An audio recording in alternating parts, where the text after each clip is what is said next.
Good morning, ladies and gentlemen, boys and girls, and even the general neutral people. Hello and welcome to the first and hopefully many more webinars presented by Linc. My name is John Robertson. I'm a functional consultant for Business Central at Linc Communications. I'll hopefully still have a job after this webinar, as this is the first time I'll be doing this. But one day when I'm famous, you can say that you've attended my first webinar. The aim of the course is to make everyday users more productive by making use of shortcuts and setting up their specific roles to optimize their time. You've all seen the agenda on the invite, which you used to register for this webinar. I don't think you'll be receiving a certificate for attending this course, but if you insist, I'm sure I'll be able to whip up something, probably something green with a star on it. Just so you know that you're not speaking to a bot, I'll just share my camera. There I am. Hopefully you can, wait, let me just see. Yeah. Hopefully you can see me now. Hi, everyone.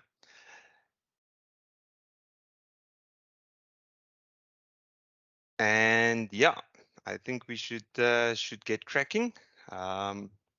I'll just share my other screen again.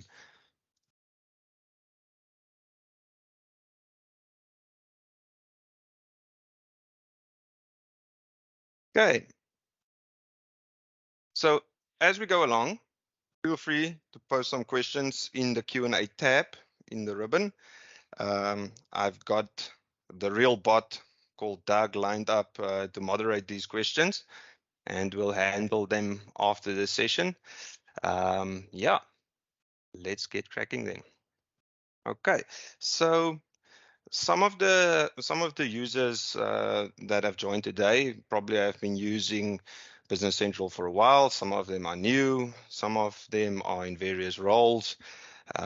So the level of experience will vary from person to person.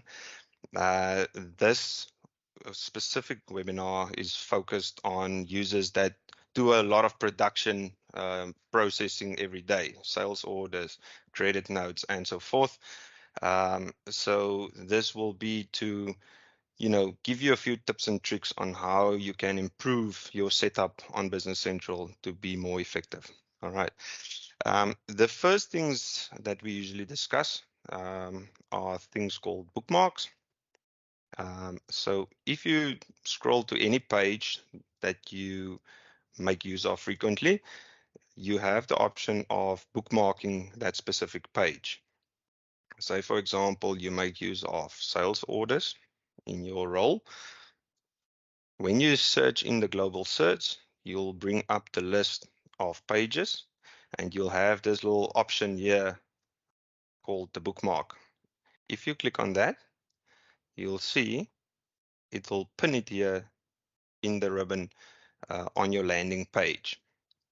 Obviously, if you do click on that, then it will open up the list of sales orders that is available on your database. All right.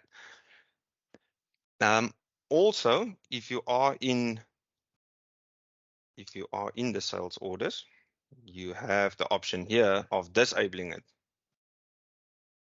And you'll see it'll disappear on your ribbon in your landing page. So if I go back there, you'll see it disappeared.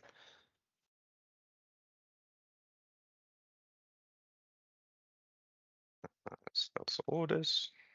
And then we can just bookmark it again. All right. And you can do that for any page or list that you go to. You'll see or most of them by just searching and bookmarking it. Then in your daily processing of documents and tables, you are able to pin certain things. So if I just go into a sales order, right, you will find that if you do a lot of processing during the day, it sometimes gets annoying to having to click and click and click and move on. So there is this option of pinning this ribbon where you'll be able to, when you open up the sales order again, you'll have that pinned there already. And it's simple. You can do that with each and every page basically that you're on that have a ribbon by just clicking on the pin button there. Unfortunately, you have to do that for each and every page that you make use of. So say, for example, you are in release production orders.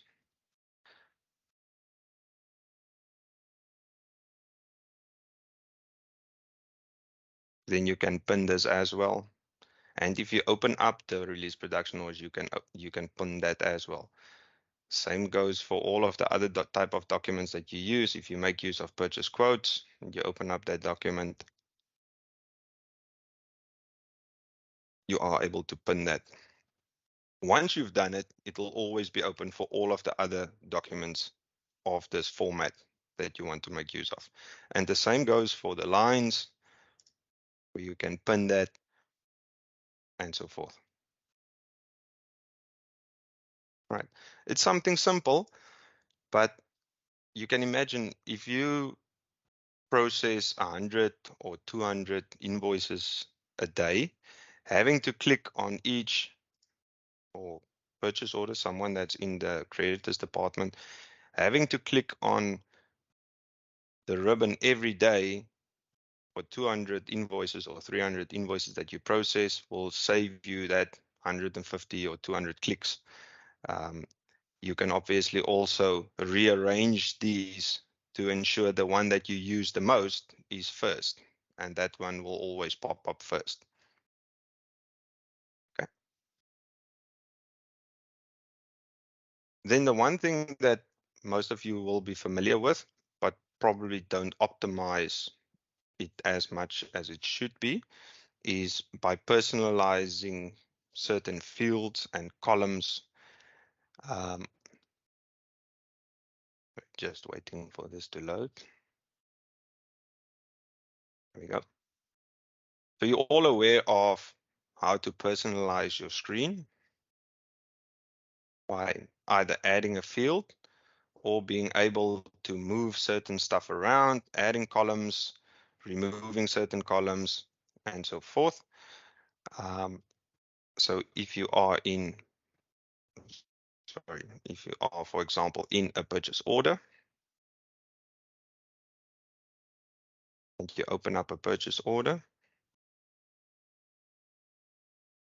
you sometimes have a lot of information that doesn't get used. To save you a bit of time, it's sometimes better to personalize these screens so that it only displays the columns and the fields that you require in your processing. For example, if I do go personalize,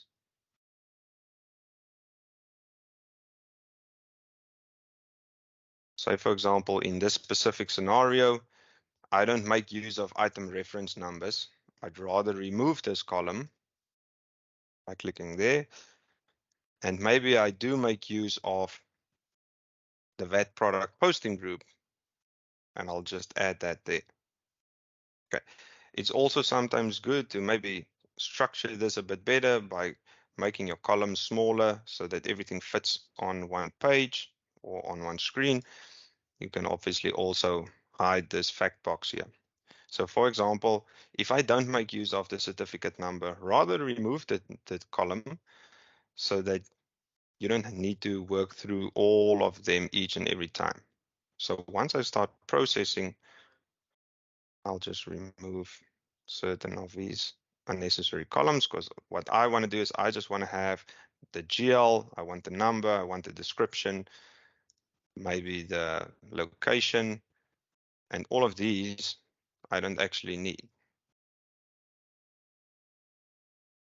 So I'll just remove a few just to give you an example. So now it's nice and tight, and it's easier to process if you just tab through everything. You don't have this long list with unnecessary columns that you won't be using. All right, something simple, but it applies to all of your various documents. If you do make use of production orders, just put in the columns that you will need. Okay, so apparently we've sorted that out. Like I said, we are recording the session, so we will make it available afterwards for everyone to see what you've missed.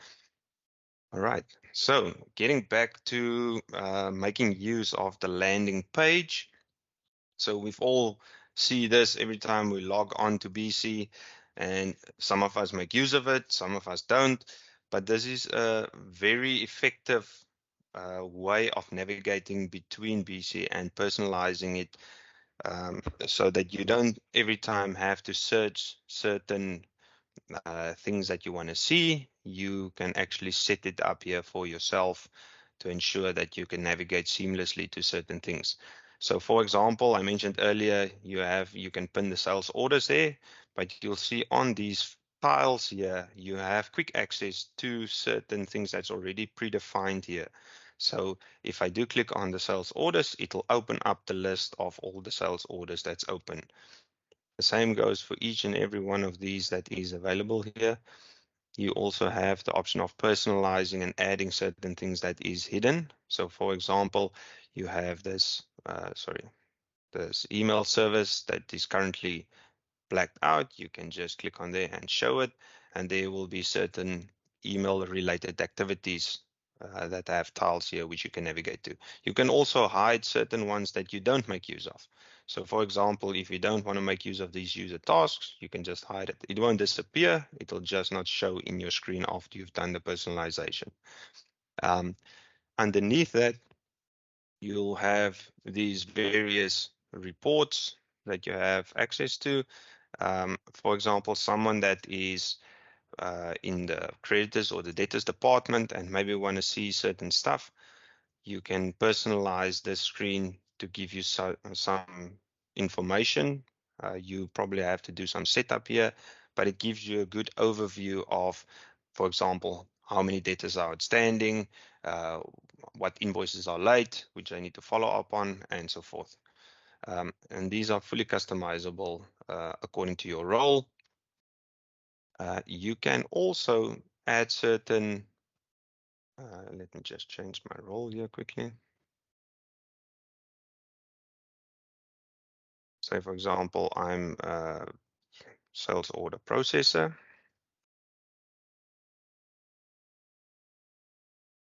You'll see you have the option of adding certain action buttons.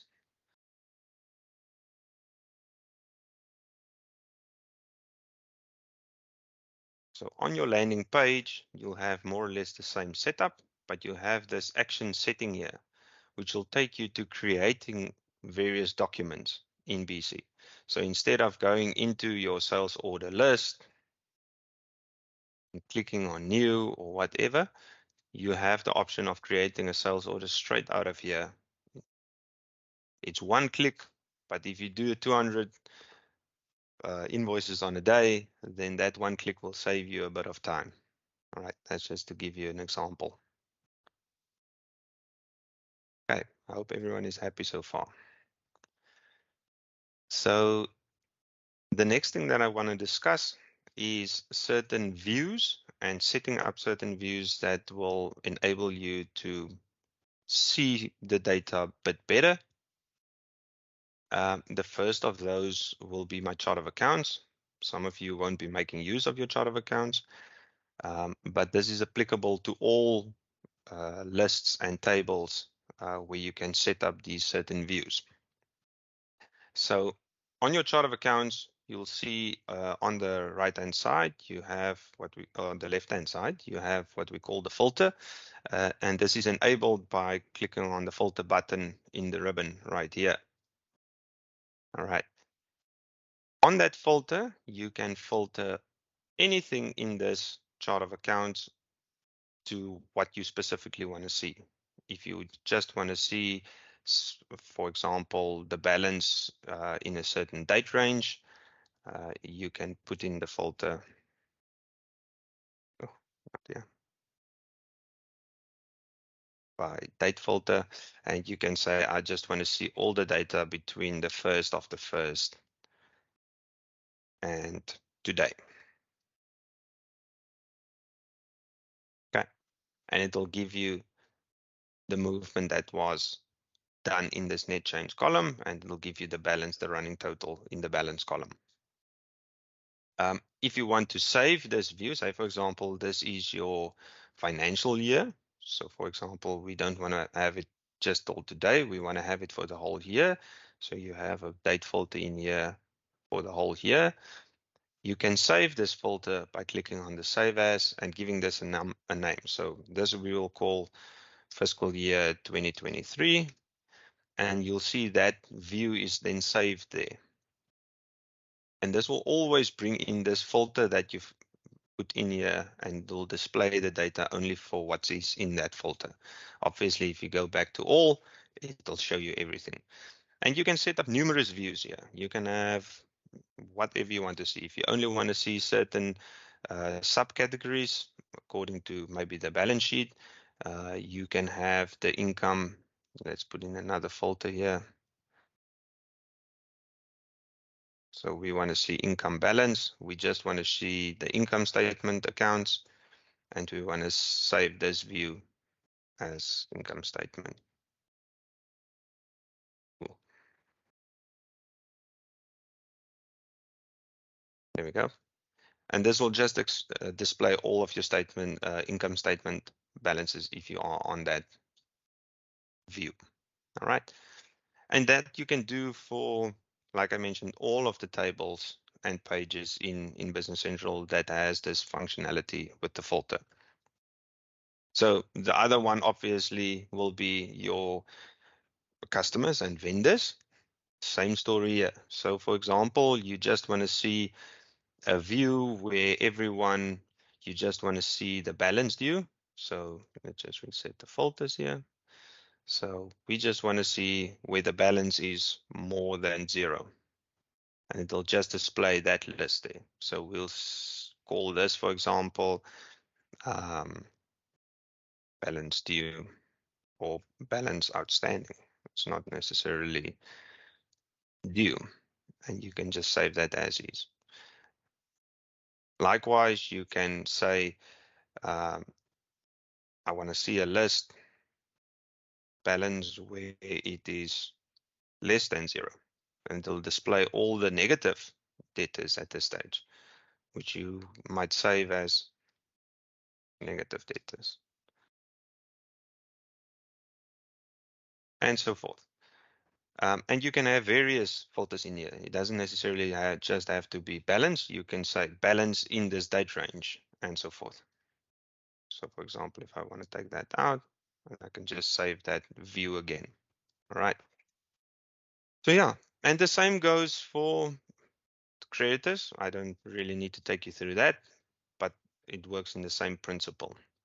The same goes for items. Items is actually the one that has the most functionality, because there's so many different fields that is available in these filters that you can filter according to. So say, for example, I just want to see where my type is inventory or service items.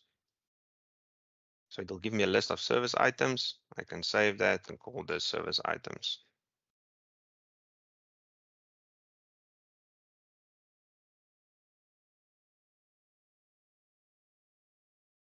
I can have another list called type called inventory.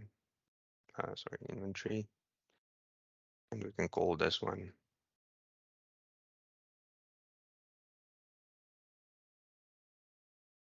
just like that. So all will always take you back to everything.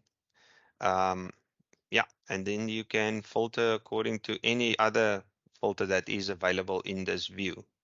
So you'll see there's an available field. So any one of these, some of you want to see certain item groups, or you want to see according to a certain posting group.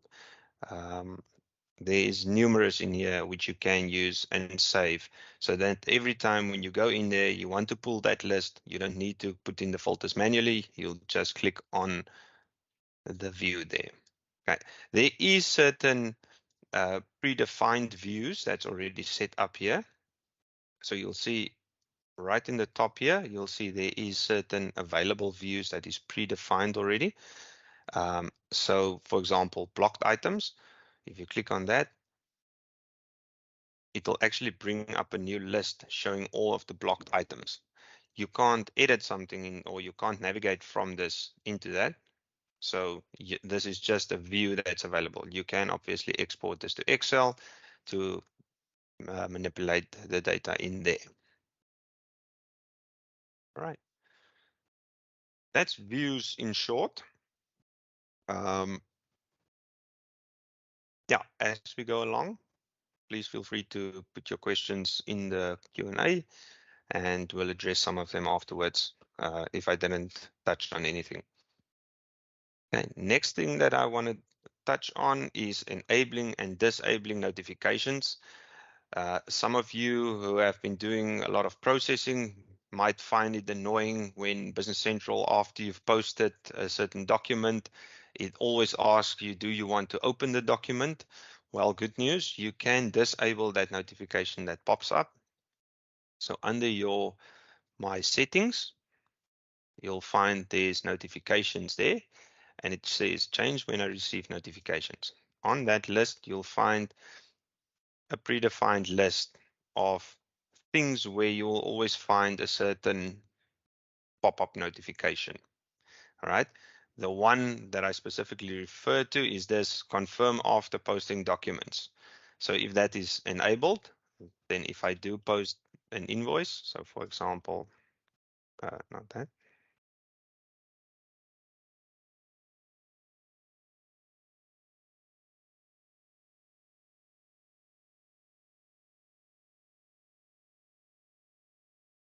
Let's see if I have anything in here.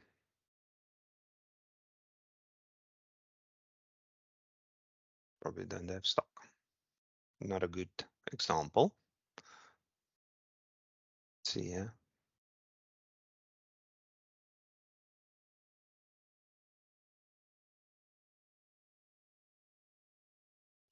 Let's just make that the GL.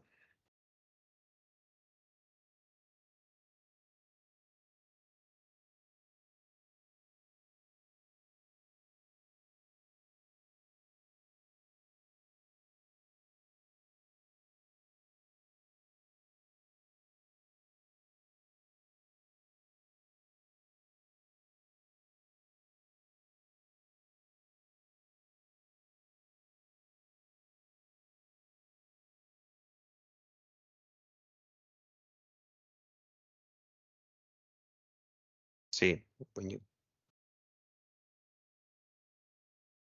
so you'll get this pop-up that says, do you want to open the posted invoice, which you don't necessarily want to see every time when you're actually posting 200 invoices at a day. So you can disable this by going to your notifications and putting that off.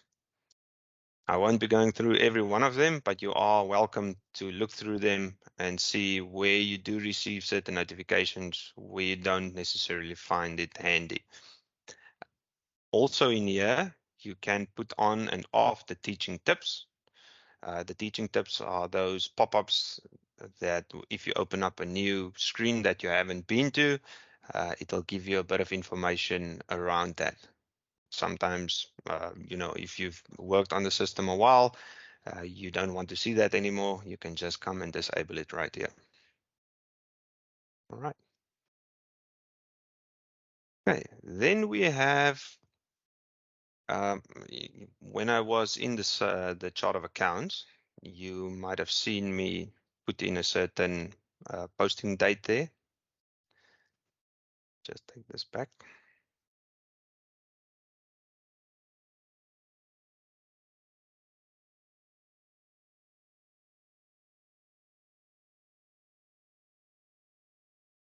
Okay, can have that there. All right, so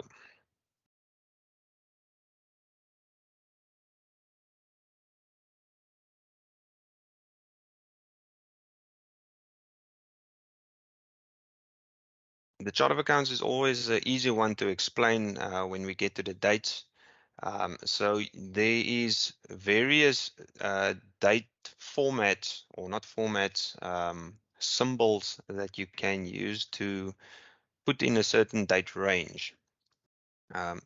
If you have on the date filter, one of the ones that I always love is if I put in T, so T is for today, it'll display all of the transactions that only happened on this day. The same goes for if I do make use of, for example, a trial balance. If I want to run a trial balance according to a certain date, if I want to run it from the 1st of the 1st, 2023 until today, then it should display all of the transactions in that date range. Okay, you'll see there's a few transactions posted. If I do the same here,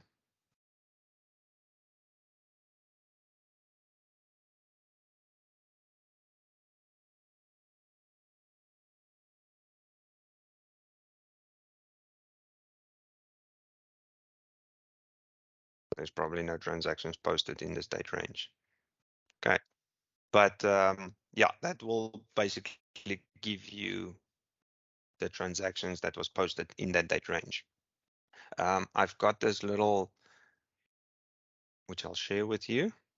This is just a few examples of how Business Central interprets certain dates. So for example, there you'll see the T or today for today's date. Also, when processing, it's sometimes easier that if you do make use of, if you are in a certain month or you want to process something on today's date, by just typing in 24. So I'll take you through an example of that. So if we were to go into a sales order, and I were to create a new sales order,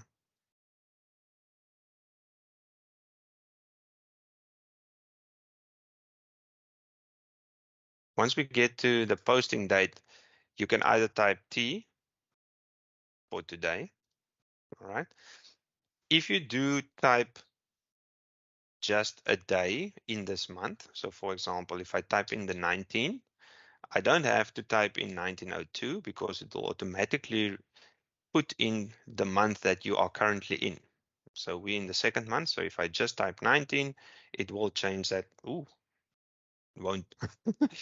Let's just see here. Okay, there we go. Oh, because this is probably my settings here. Yeah, see the work date is set as 5/8. Let me just change that to today. Okay, so this works from your work date. So let's just try that again. There we go. So if I just type in the 3rd, it'll take you to the 3rd of the 2nd. Okay. If you obviously have to type something in the previous month, so for example, the 29th of January, you'll have to type 2101, but it will automatically take the year that you're in. So you don't have to type 2023 like this. You can just type 2901 and it will automatically take you to 2023. Obviously, if you have to do something in the previous year, you need to type out everything. Sometimes it's easier to rather type than to go and select year and having to scroll back to a certain date. Okay.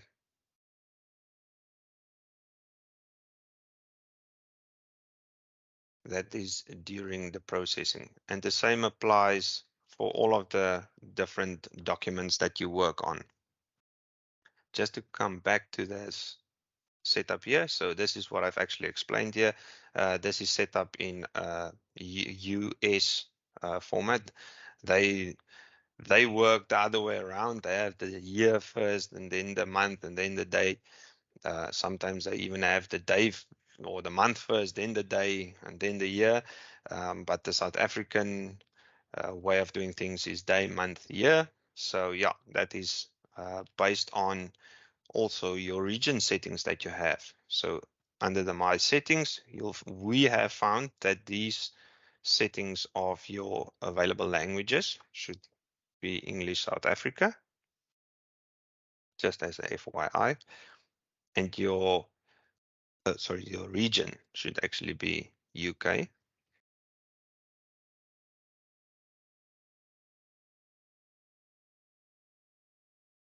Your region should be UK, your language, English South Africa. We've just found that these work the best. This works the best with our type of formats that we have, where we have the day, month, and then year. Same with the time and so forth. Okay, that's dates. Yeah, I'll also share this examples of what the different entries in Business Central is interpreted as. So for example, you have, if you want to have Tuesday of week 23 of the workday year, then you can just type in T23. For example, if you want to have Tuesday, you just type in TU and they'll give you the Tuesday of the workday week that you're currently in. Okay, so there's just a few examples. There's many more where this come from, but I'll share this one specifically.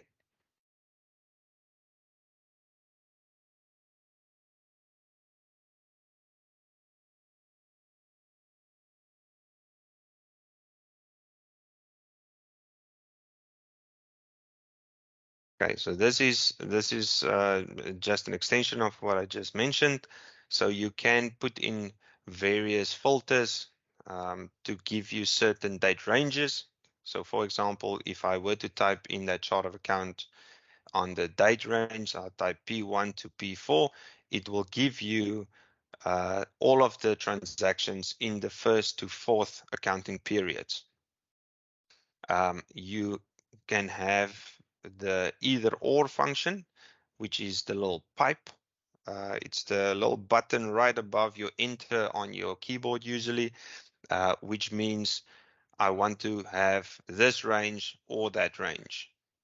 Then you can also have a combination where you say, I want to have all of the information before this date and everything after this date. So that will display all of the records that you have available except between these two dates, if you have a filter like that built in. Once again, I'll make this available, but there's many more where that comes from. If you do want to have a specific date range and you can't seem to find the formula for making it work, please get in contact with us and I'm sure we'll be able to assist you with that. All right. Then I have this little Business Central shortcuts, and I know this is something that some of you already make use of. This is just an overview of that. My favorite one, obviously, is this copy from cell above. So if I, for those who don't know, if you do make use of certain, say, processing a lot of stuff, if I were to press F8 on my computer, it will copy that cell above. So you'll see it'll display that. If I go to the next one and I press F8 again, you'll see it'll copy from above. Press F8, it'll copy above. So this is handy when you do a lot of processing or when you have a long list of already inputted things and something needs to change. So for example, this is how we've set it up, but we don't have the location code in there. We've only realized that afterwards, but they all need to be in the East warehouse. So just going down and F8ing will ensure that you copy from above quite quickly. Okay, and this is applicable for all the fields and tables in Business Central where you have this table format.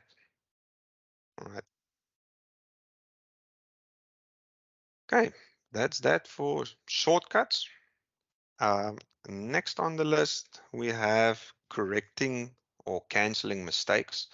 Um, those of you who process a lot of transactions during the day will know there's nothing more annoying than capturing an invoice incorrectly or capturing a purchase order incorrectly and having to go and correct that.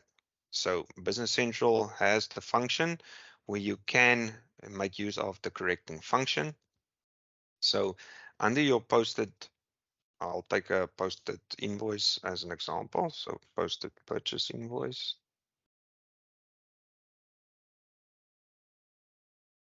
If I go to my posted purchase invoices, you'll find a list of things that I've already posted.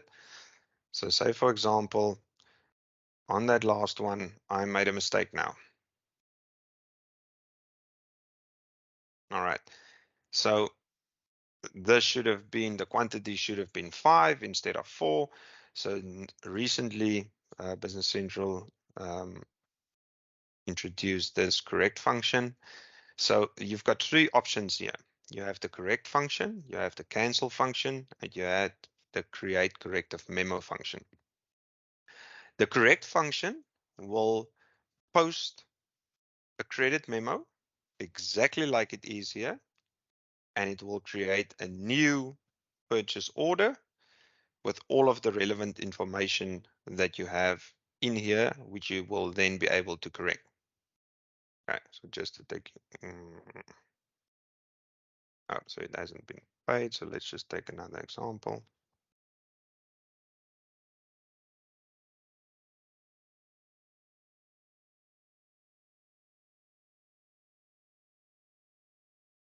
We'll give you a message there saying, do you want to do the correction?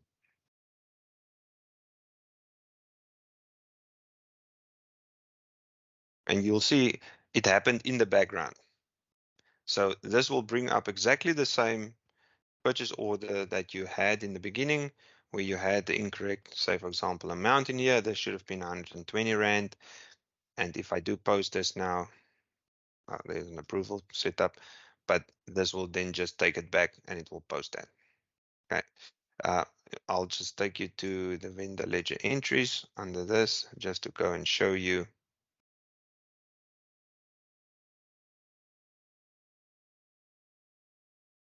There you'll see the credit memo was posted and exactly the same amount there.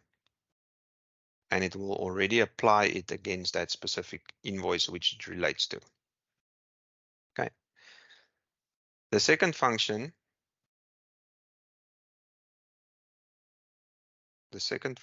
is, let me just go into, is the cancel function. So the cancel function will just create the credit note.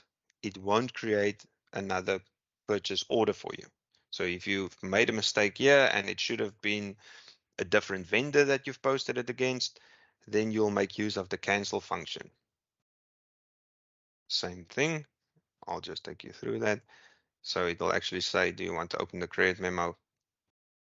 And there you'll see it actually posted it exactly like a normal credit memo would have been posted. Then the third option is the create, not this one. Let's just take one like that. Is the create corrective credit memo. So when you do click on that, that opens up the credit memo, but you are still able to modify anything in here. So for example, if you want to put in a reason or you want to maybe type in something here, so you have a comment and you give the reason, incorrect amount, then you don't have to go through the whole process of creating a credit memo from scratch. And then you can just post this.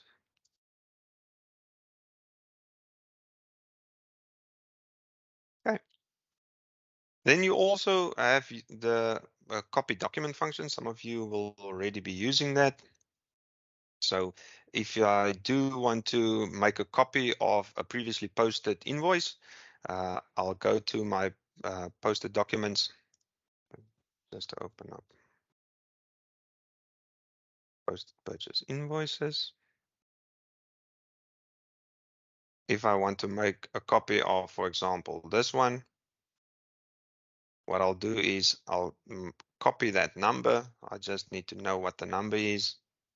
If I do create a new purchase invoice,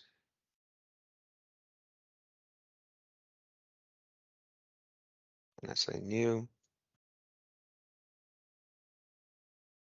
I have the option here of saying copy document. I can specify what it was. So in this case, it was a posted invoice. It'll actually give you the option of drilling down and selecting which one it was. But I've copied that document number. So I said I want to make a copy of this one. You have the options of saying, do I want to include the header? Yes, I do. I don't want to recalculate the lines. I want it exactly the same as it was. So doing that, it'll open up this exactly the same document that I've posted. Okay. So easy way, for example, if you did post something incorrectly, or if you do have similar invoices that you do post on a monthly basis or a weekly basis, making use of the copy document might save you a bit of time.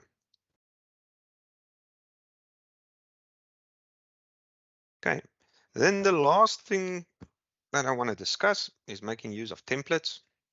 So you might have not in a lot of businesses where you create a lot of customers on a daily basis or vendors on a daily basis, but there is certain customers who maybe create a lot of new items on a daily basis.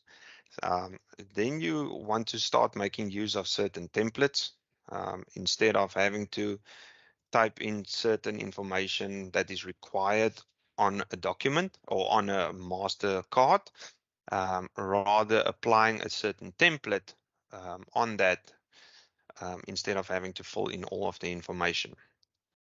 So if I were to create, you'll see there's already a few templates set up.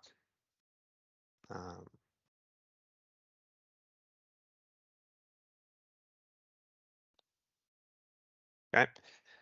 So in the templates, what you can do is you can fill in certain information and then save that information in a template so that every time when you do create, you just select apply template and it will apply all of that information that is already set up in that template.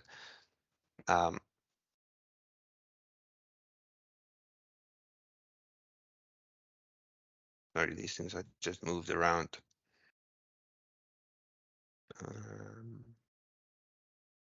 There we go. Apply template. So it will bring up which template that you've saved that you want to apply to that specific item that you've created. Okay, so in this specific case, it is set up as a service item, and there will be certain posting groups that is already set up in that template that will automatically pull in here. Normally, when you create a new item and you don't make use of a template, this will all be blank and you will have to fill this in. So by using that template, this is already filled in. Okay, what I'll do is I will have a little workflow setup on how you can create that template, and I'll add it to this video afterwards so that you can see how to do a template. Okay. Other than that, I don't have anything to add. Hopefully we can go over to a few questions. I'll just check in with Doug quickly and see what questions there are that I can answer. If I don't answer all of them, feel free to send me an email and I will definitely get to you. I see there is a few things that Doug has already put in here. Where can I find the Business Central shortcuts, keyboard shortcuts page? I'll send it with the link to the video. I'll send this shortcuts page. I'll send that through to you. Okay, next question here. Is your posting date your effective date? The date on which the invoice is posted and affects your figures. That's correct. So your posting date determines when it gets posted in your GLs. You also have various other dates. For example, you have your document date, which is just something that indicates what the document date is, it doesn't affect what is posted in your GL. Okay, we've got Christine here.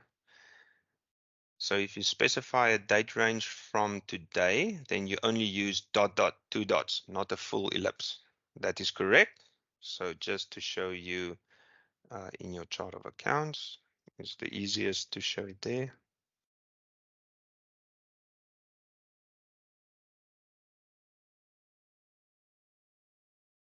So if I do have a date in here and I say I want to see everything from the 1st of the 2nd, 2023, ... which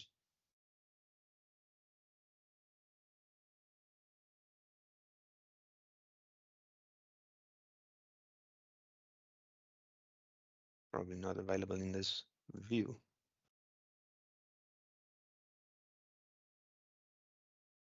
Let's just do that. Nope.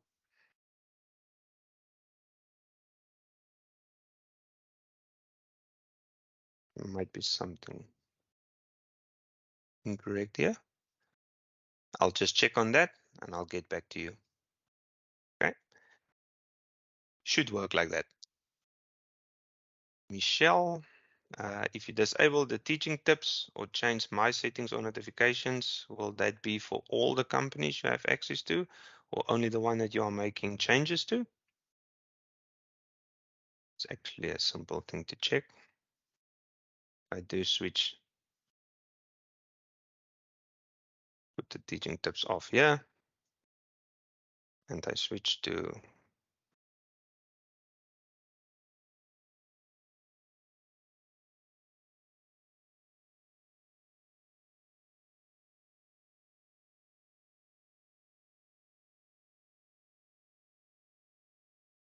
you'll see it's still off.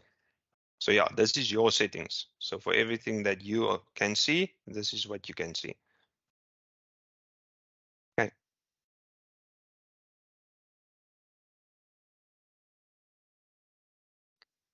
Ina Marie, hopefully this answers your question as well. How can you add teaching tips to your settings? By enabling it right here. Okay. Is the save option? Genre, Yes. just to chime in, Yes. that teaching tips, Ina Marie, is only available for a BC Cloud. Yes. So if you're on premise, you don't have that. The teaching tips are not there. Cool. Then we have, is the save option also available for attributes? No, so I answered that as well. It's not available. Okay. You can I see save there's the a comment. view. If you save the view, it only saves it for the items that currently have those attributes. So if you then change the attributes, give some items the same some new items that same attribute, or remove some items from that attribute, that saved view won't update the list. Wonderful. Okay. Let's see here. There's another question here. Does the correct option work for the pallet charges assignment as well? Doug, maybe you can answer So that. that's Specific to Produce Link? specific to Produce Link, which so it's not available on that. Not yet. Yeah. Okay. Any other questions? Feel free to post your questions. Yeah. The couple Doug, more that I've published. Sure. Doug, just on that date. Yeah, so that ... Yeah. on that date, you can do from today. So if you go ... no. If you go ... and then put in a date, let's say the end of this month. So you go ... 28th of Can I put Feb. on the 31st of the 2nd? then that'll work. Okay. But you can't do Going forward afterwards. a date and afterwards. Yeah. Yes. Okay. Cool. Um, anyone seen something on the 31st? No, I don't think so. Anyway, you've posted a few ones here. Okay, let's see.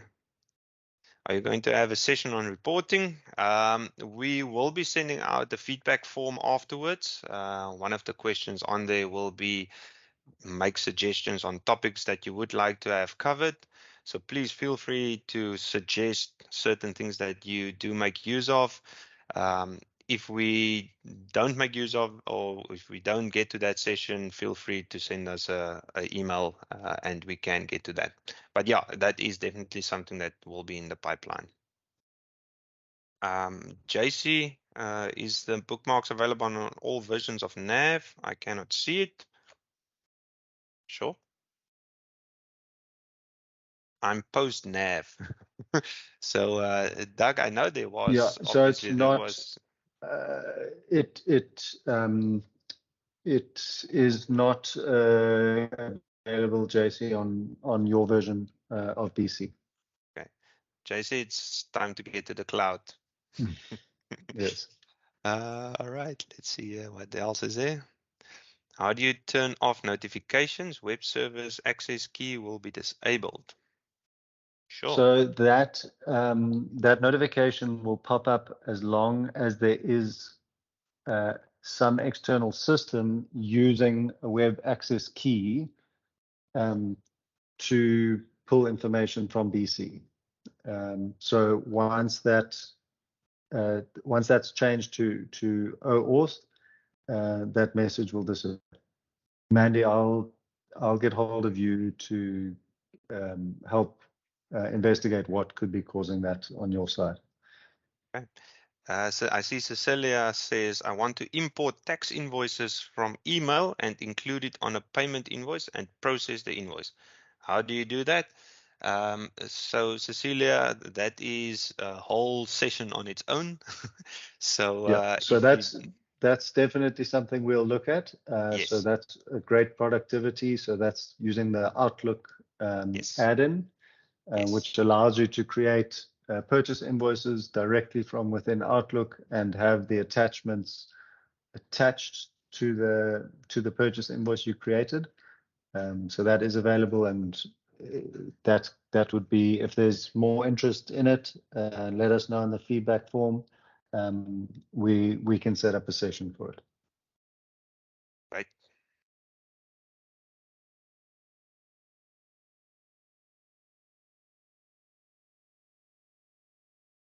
We've got a couple more. Okay, cool.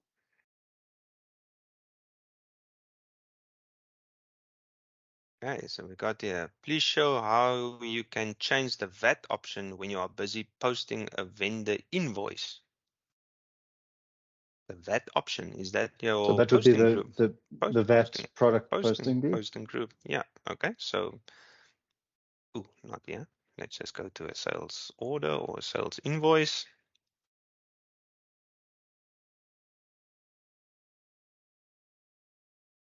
Oh, this is probably some of the development. Yeah, maybe I should just go back here.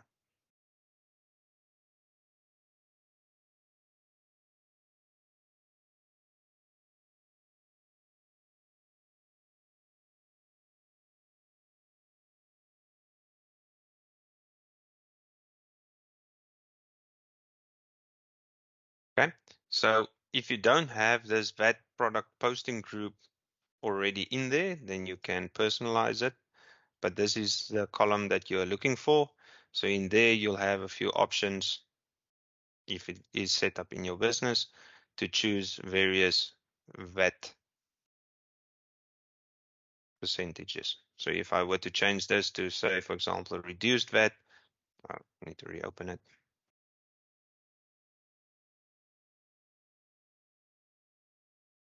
You'll see the VAT is 62.55. If I change that, it'll take the 10% VAT and it'll do that. So this is the column that you are looking for.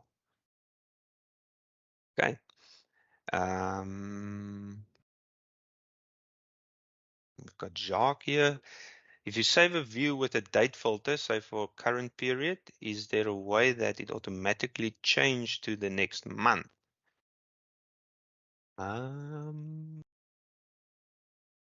Yeah, So no, if you type in say CM, P1, for yeah, example, for that period, yeah. if we go to the chart of accounts Yes, and you put in a date filter, yeah. So say P1, P1, just type in P1 so and then it'll, tab out. yeah, It converts that P1, which is the first period, mm-hmm, to the date, yeah, and that will then be saved as it's saved as that date filter. yeah. So yeah, hopefully that answers your question. So if you do want to have the next period, then you can just in the beginning of the month, you'll change this to P2 or P3 and so forth. Okay.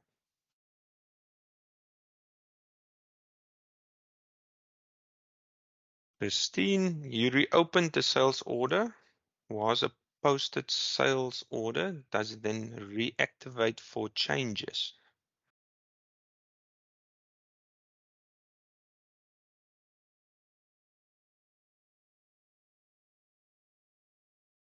I don't really know what that means. Doug, maybe you can assist.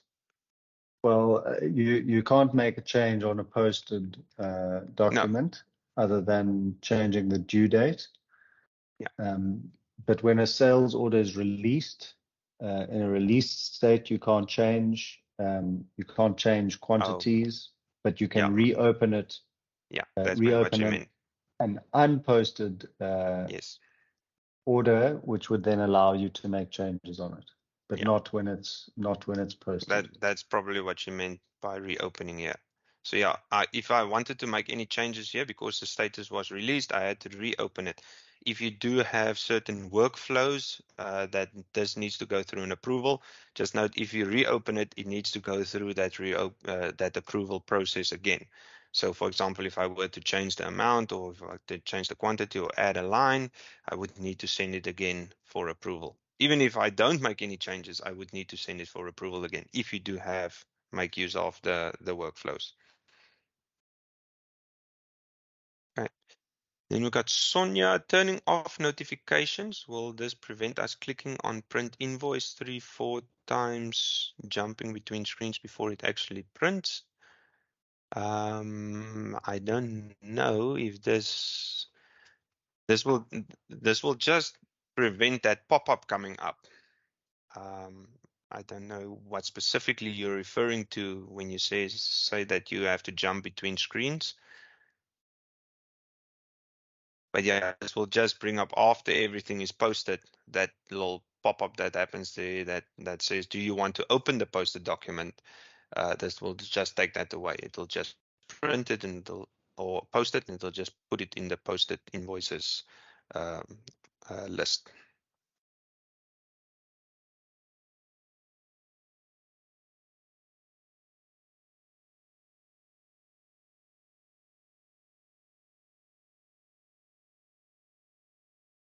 Yeah, I think then let's take this last question, Jean-Ray, and then Okay. I see we're out of time, and Yes. then we can wrap it up. Sure. So Robin, can you change the settings so that a line item cannot be added to a sales order once the pick has been completed? I think that is a very specific question towards your business. What you can do is you can maybe just send me a mail and then we can actually work through that.